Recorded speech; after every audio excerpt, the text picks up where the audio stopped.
Gildan Media presents Your Coach in a Box, affordable, life-changing audio programs.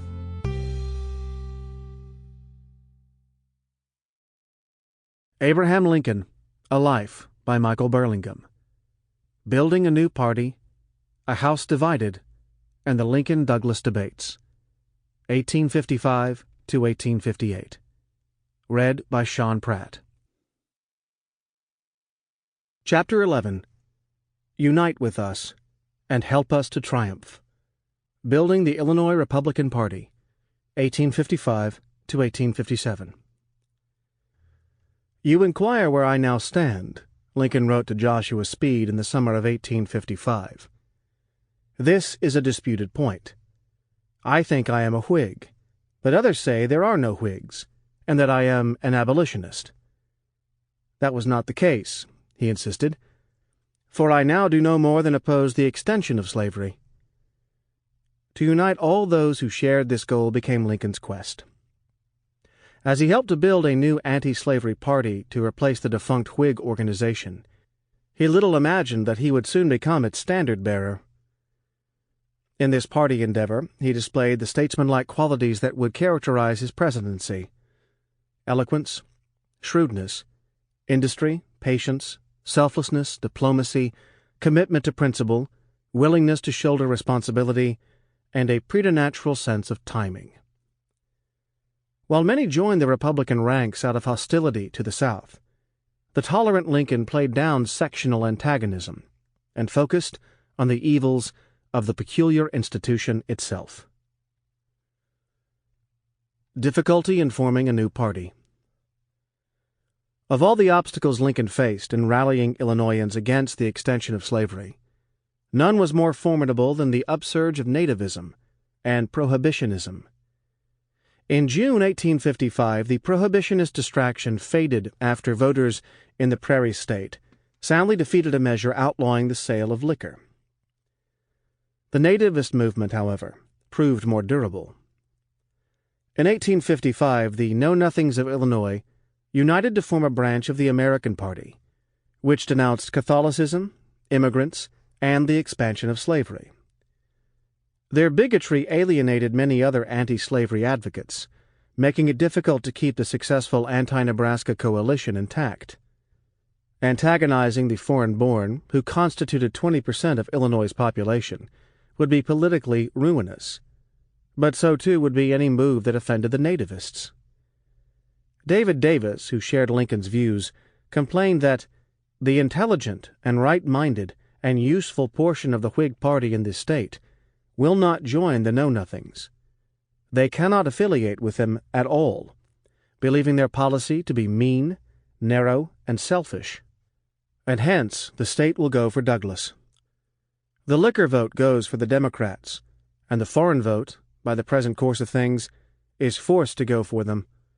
But for the combined force of these two elements, the democracy would have been by this time, owing to their devotion to slavery, past any chance of doing harm. In the summer and fall of 1855, abolitionists Owen Lovejoy, Joshua R. Giddings, Ichabod Cotting, and Zabina Eastman campaigned throughout Illinois trying to enlist support for their cause and lay the groundwork for a Republican victory in the 1856 presidential election. The Joliet Signal sneered at this effort to promote what it called a nigger-stealing, stinking, putrid abolition party, and Whig papers expressed skepticism about the endeavor. In Quincy at the end of July, the proselytizers managed to convince some western Illinois Whigs, Free Soilers, and anti-Nebraska Democrats to band together on a platform opposing the extension of slavery. When Lovejoy proposed that a state anti-slavery convention meet in Springfield that autumn, Lincoln replied that although he was ready to endorse the principles of the Quincy meeting, the time was not yet ripe for a new party. "Not even you are more anxious to prevent the extension of slavery than I," he told Lovejoy, "and yet the political atmosphere is such just now that I fear to do anything, lest I do wrong." The main problem was that the Know-Nothing organization had not yet entirely crumbled to pieces, and until the anti-slavery forces could win over elements of it, there is not sufficient materials to successfully combat the Nebraska Democracy with. As long as nativists cling to a hope of success under their own organization, they were unlikely to abandon it. I fear an open push by us now may offend them, and tend to prevent our ever getting them.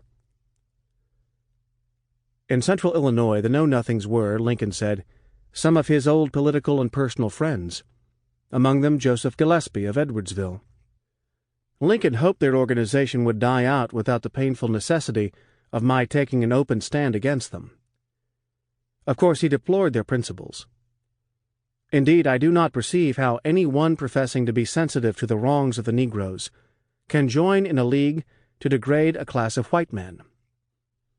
He was not squeamish about combining with anybody who stands right, but the Know-Nothings stood wrong. In 1855, Lincoln, like many others, still nursed a hope that the Whig Party might continue as a viable organization. In the presidential election of 1848, it had won 43% of the popular vote, and 4 years later its share of the vote had declined only slightly to 42%. Moreover, Whigs held 4 of Illinois' 9 seats in the U.S. House of Representatives. Lyman Trumbull concurred with Lincoln about the wisdom of forming a new party, telling Lovejoy that it was very questionable whether it would be advisable, at this time, to call a state convention of all those opposed to the repeal of the Missouri Compromise, irrespective of party. In the Alton area, there is so much party feeling, so great aversion to what is called fusion, that very few Democrats would be likely to unite in a convention composed of all parties. If a convention of the Democracy, opposed equally to the spread of slavery, to abolition, and Know-Nothingism, could be called, we could, I think, get a respectable representation from this part of the state, and such a movement would probably damage the Nebraska Democracy more than anything else which could be done. But I do not presume any considerable portion of the North would unite in a convention of this kind. To carry Illinois, we must keep out of the pro-slavery party a large number of those who are Democrats. To accomplish that objective required overcoming old party associations and side issues, such as Know-Nothingism and the temperance question. Discouraged by Lincoln and Trumbull, Lovejoy and his allies postponed plans for a statewide convention. Joshua Giddings also tried to enlist Lincoln's support for a new anti-slavery party. In September, the Ohio congressman invited Lincoln to meet with him, Archibald Williams, and Richard Yates, saying, "You, my dear sir, may now, by your own personal efforts, give direction to those movements which are to determine the next presidential election." Because he had to be in Cincinnati on business at that time, Lincoln could not accept his friend's invitation. Lincoln's doubts about launching a new party in 1855 were as great as his skepticism about nonviolent abolition. Writing to Kentucky attorney George Robertson, who, during the congressional debates over the Missouri Compromise in 1820, had predicted the peaceable elimination of slavery, Lincoln said, "Since then we have had 36 years of experience, which demonstrated, I think, that there is no peaceful extinction of slavery in prospect for us." Lincoln pointed to the unsuccessful 1849 effort made by Kentuckians, led by Henry Clay, to abolish slavery gradually. Their defeat, together with 1,000 other signs, extinguishes that hope utterly, Lincoln declared. He bemoaned the decline of American virtue since 1776, when the nation called the maxim that all men are created equal a self-evident truth. Now, he said, we have grown so fat and have lost all dread of being slaves ourselves, we have become so greedy to be masters that we call the same maxim a self-evident lie. Sarcastically, he observed, "The 4th of July has not quite dwindled away. It is still a great day for burning firecrackers." The idealism of the Revolutionary era, which had prompted several states to abolish slavery, has itself become extinct, he lamented. Lincoln's compassion for the slaves shone through his assessment of their current plight. "So far as peaceful, voluntary emancipation is concerned," Lincoln wrote to Robertson, "the condition of the Negro slave in America, scarcely less terrible to the contemplation of a free mind, is now as fixed and hopeless of change for the better as that of the lost souls of the finally impenitent." He predicted that the autocrat of all the Russias will resign his crown and proclaim his subjects free republicans sooner than will our American masters voluntarily give up their slaves. Foreshadowing a speech that would make him famous 3 years later, Lincoln told Robertson, "Our political problem now is, can we, as a nation, continue together permanently, forever, half slave and half free? The problem is too mighty for me. May God in His mercy superintend the solution." To another Kentuckian, Joshua Speed, Lincoln also unbosomed himself on the vexed question of slavery. Speed had criticized Northerners for agitating the slavery issue, which he maintained concerned Southerners alone. The people of the North should mind their own business. In response, Lincoln argued that Speed ought to applaud the restraint shown by him and other free state residents who were willing to honor constitutional provisions regarding fugitive slaves and states' rights. With heartfelt emotion, Lincoln reminded Speed of a journey they had taken years earlier. "In 1841, you and I had together a tedious low-water trip on a steamboat from Louisiana to St. Louis. You may remember, as I well do, that from Louisiana to the mouth of the Ohio there were on board 10 or a dozen slaves, shackled together with irons. That sight was a continual torment to me, and I see something like it every time I touch the Ohio or any other slave border. It is hardly fair for you to assume that I have no interest in a thing which has, and continually exercises, the power of making me miserable. You ought rather to appreciate how much the great body of the Northern people do crucify their feelings in order to maintain their loyalty to the Constitution and the Union."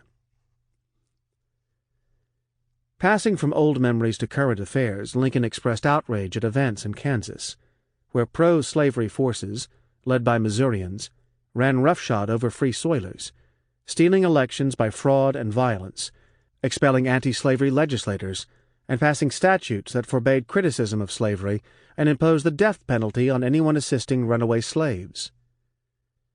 When Speed declared that if he were president he would support the death penalty for the so-called Missouri border ruffians, Lincoln replied that there was little hope for a fair decision of the slavery question in Kansas, because the Kansas-Nebraska Act was not really a statute. "I look upon that enactment not as a law, but as violence from the beginning.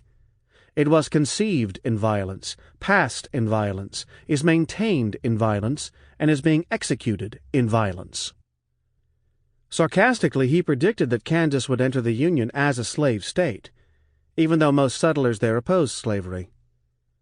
"By every principle of law ever held by any court, North or South, every Negro taken to Kansas is free, yet, in utter disregard of this, in the spirit of violence merely, that beautiful legislature in Kansas gravely passes a law to hang men who shall venture to inform a Negro of his legal rights."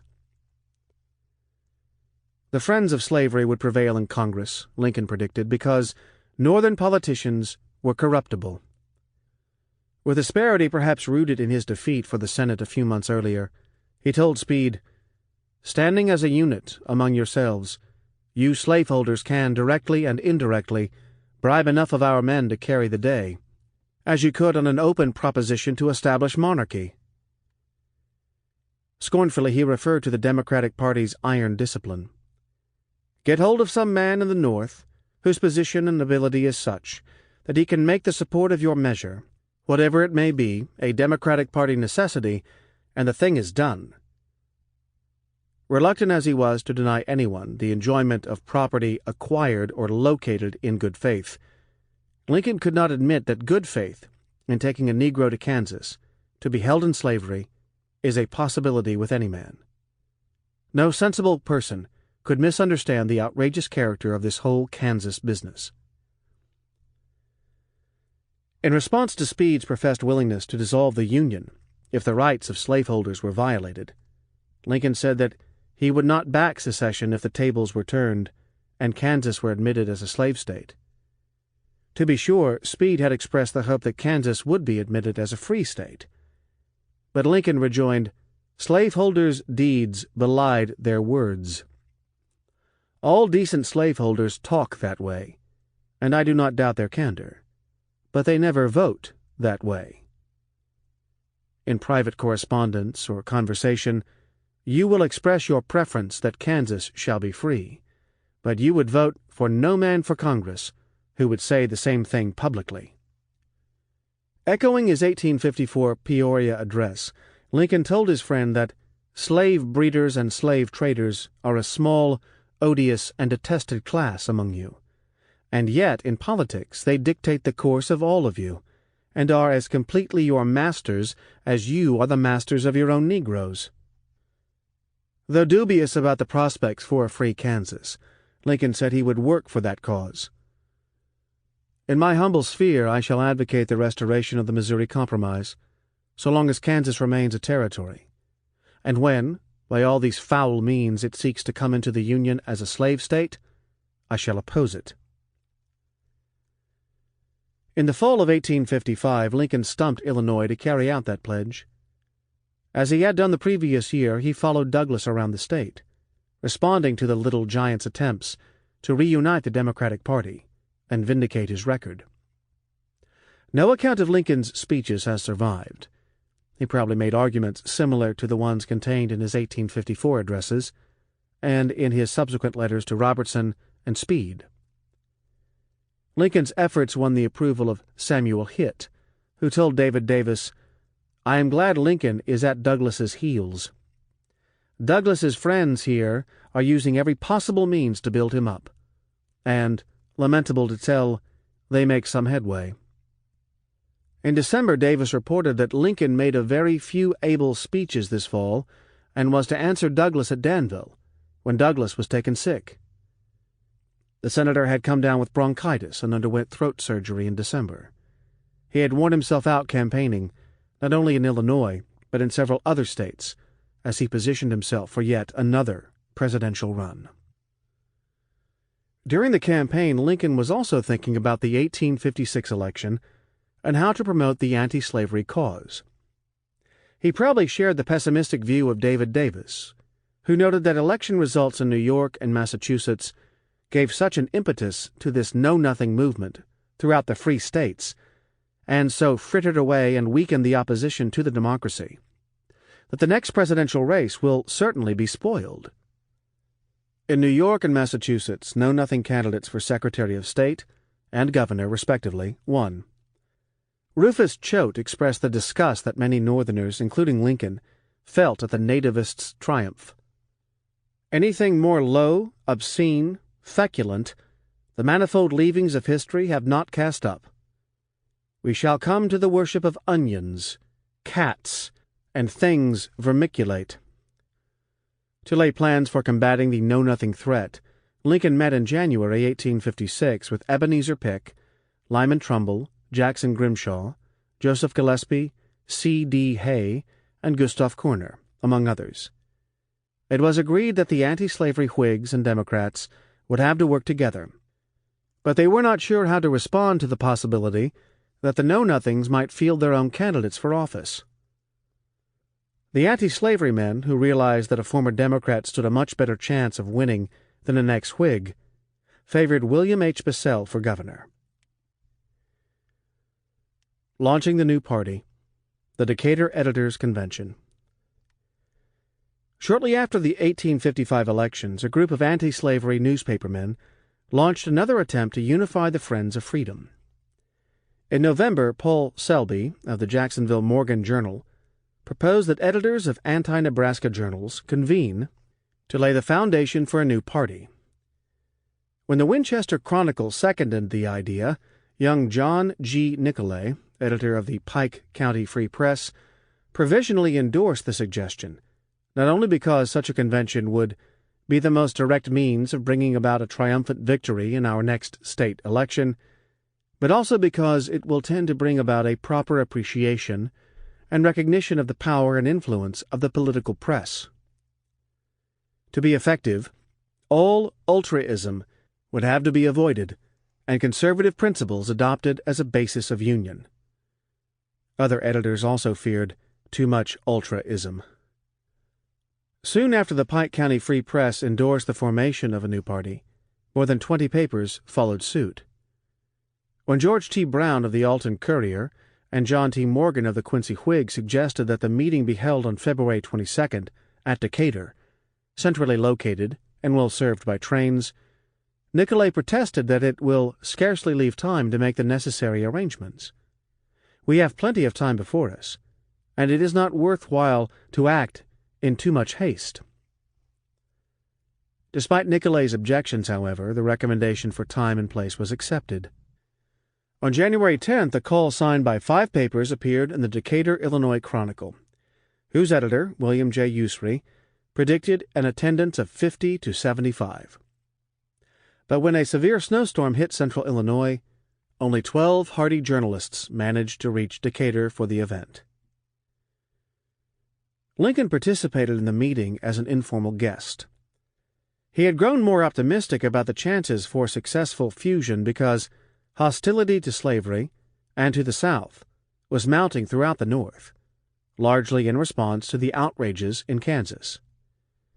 One conservative Northern paper declared that, after fighting the battle of the South for 12 long years, defending its political rights, domestic institutions, social character, manners, and habits on all occasions, recent occurrences have convinced us that the time has come for the North, with its superior numbers, intelligence, wealth, and power, to take a stand, firm and fixed as its granite hills, against the threatening, bullying, browbeating, skull-breaking spirit of the South, a spirit that tramples on compromise, violates the sacred freedom of parliamentary debate, and murders the settlers upon their common soil for simply opposing, by voice and vote, the fastening of slavery upon a free and virgin territory.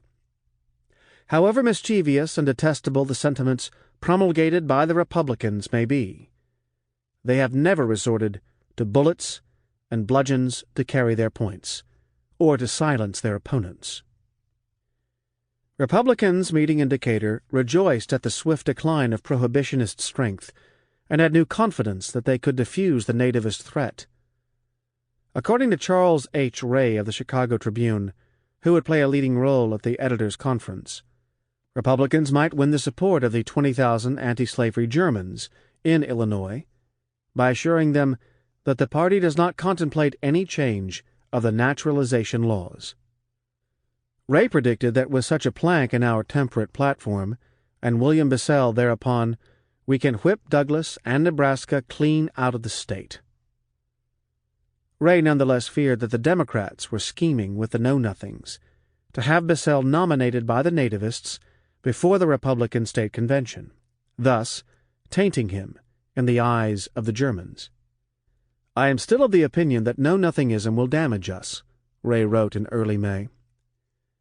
"If the Republicans repudiated nativism, we get the German, English, Protestant Irish, Scotch, and Scandinavian vote, in all about 30,000, more than double the Know-Nothing strength, which in its palmiest days was not over 25,000, and is not now 15,000. In Decatur, Lincoln helped draft a platform containing an anti-nativist plank. One editor, German-born George Schneider of the Chicago Staatszeitung, who came to Decatur with his war paint on, had prepared a declaration sharply condemning Know-Nothingism. Because it provoked strong opposition, Schneider turned in desperation to Lincoln, who, after reading it, told the editors, "The resolution introduced by Mr. Schneider is nothing new. It is already contained in the Declaration of Independence, and you cannot form a new party on prescriptive principles." Lincoln's intervention, according to Schneider, saved the resolution and helped to establish the new party on the most liberal democratic basis. Schneider's memory may have been faulty, for the resolution adopted was clearly a compromise. On the one hand, it roundly condemned prejudice in the appointment of men to office, In regard to office, we hold merit, not birthplace, to be the test, deeming the rule of Thomas Jefferson, is he honest, is he capable, the only true rule. In dealing with immigration, the resolution declared that we shall maintain the naturalization laws as they are, believing as we do that we should welcome the exiles and immigrants from the Old World to homes of enterprise and of freedom in the New. On the other hand, the resolution reached out to the Know-Nothings, who opposed public funding of Catholic schools. While we are in favor of the widest tolerance upon all matters of religious faith, we repel all attacks upon our common school system, or upon any of our institutions of an educational character, or our civil polity by the adherents of any religious body whatever. Lincoln, with his strong desire to wean away the Know-Nothings, may have added the passage about schools. Lincoln composed the States' Rights plank, which read, "Resolved, that the conditions which are demanded under pleas of rights as being essential to the security of slavery throughout its expanded and expanding area are inconsistent with freedom, an invasion of our rights, oppressive and unjust, and must be resisted." The preamble and the other resolutions called for the restoration of the Missouri Compromise, and endorsed the principle that slavery was local, and hence the exception, and freedom national, and hence the rule. But they also affirmed that the Fugitive Slave Act must be obeyed, and that the federal government was not authorized to tamper with slavery in the states where it existed. After adopting this declaration of principles and naming a central committee, which included Herndon, the editors called for a state convention of anti-slavery forces to meet in Bloomington on May 29th. It is likely that Herndon's selection was made at the behest of Lincoln, who evidently wanted him to serve as his agent in building the party. Selby recalled that when the committee was chosen, some of the members were suggested by Mr. Lincoln, while the others received his approval. Throughout the winter and spring, Herndon conducted an active political correspondence, wrote editorials, delivered speeches on behalf of the cause, and helped with preparations for the Bloomington Convention.